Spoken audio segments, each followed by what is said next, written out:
Hello mga ka-idol, magandang hapon po. Panibagong vlog, panibagong araw na naman mga ka-idol. Nandito po tayo sa Crispy Cake. Order po tayo ng fried chicken. Ayan mga ka-idol. Dahil gutom po tayo mga ka-idol. Tayo po ay kumakain na lang dito sa Crispy Cake mga ka-idol. 50 pesos. May ulam na may rice ka pa. May pwede pa. Ayan.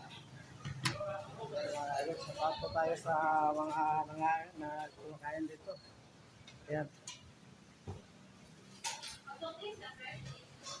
Sapat po tayo sa ating kasambahay. Nandun po ang ating kasambahay, mga idol. Ayan. Sapat po, ayan. Ilagay na natin dyan, mga idol. Kainan na mga